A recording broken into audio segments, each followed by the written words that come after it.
In Washington, D.C., a condolence book for Saudi Arabian King Abdullah opened for the first time on Monday. Dignitaries filed into the Royal Embassy of Saudi Arabia to write their messages of sympathy. King Abdullah died last week of pneumonia. U.S. President Barack Obama will travel on Tuesday to meet with the new Saudi king, King Salman.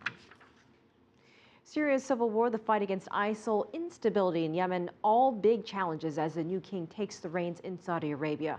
Condolences and praise are pouring in for King Abdullah, as we mentioned, who died last week. Asieh Namdar spoke with Chas Freeman, a former U.S. ambassador to Saudi Arabia, about the monarch's legacy and his relationship with the West. Ambassador, what do you make of the Western outpouring of praise for King Abdullah? Flags were flying at half-mast in London. U.S. Secretary of State John Kerry called King Abdullah on Twitter a man of wisdom and vision. Prince Charles is about to pay his respects. President Obama is going to pay his respects. This is not exactly a nation known for its human rights record, and the U.S. has always been very emphatic about countries obeying human rights laws. Well, I think Abdullah was a very great king. There's no doubt about that. But I don't think that is the reason that the flags are flying at half-mast. How was he a great king?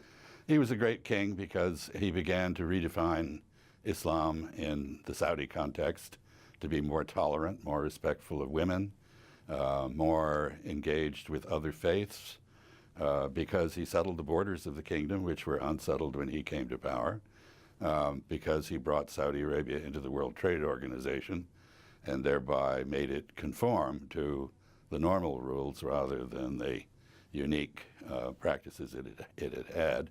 Many, many things. In Saudi Arabia, you see reform only in the rearview mirror. You don't notice it when it happens, so it's easy to belittle.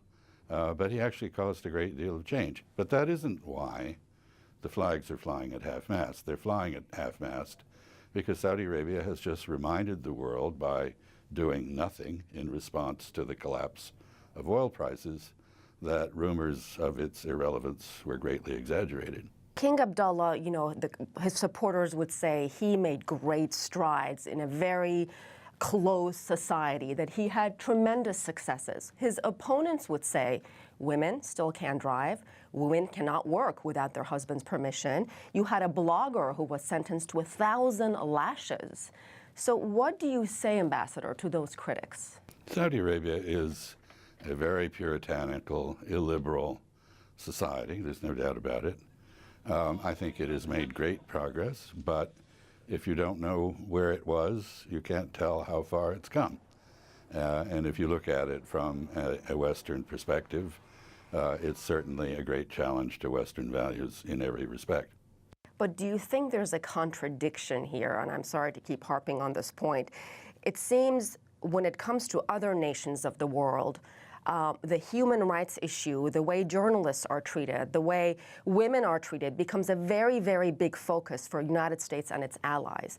But when it comes to Saudi Arabia, some would say the U.S. and its allies turn a blind eye. Is it because of oil? Is it because of economics? Is it because of money? Well, I don't think it's true that we turn a blind eye. I think as a society we've been quite critical of all of the issues that you mentioned. But I have to say our government, like other governments, speaks out in direct proportion to the lack of interest it has in maintaining good relations with other governments. There are governments in the world with whom we have no great ties. For example, the government of Zimbabwe, which is itself a very problematic government. Which I know well, Comrade Bob to his friends. That is a problematic government, and we criticize it stridently because American interests are not much engaged with Zimbabwe. They are very engaged with Saudi Arabia. Ambassador Freeman, thank you so much for your time. My pleasure.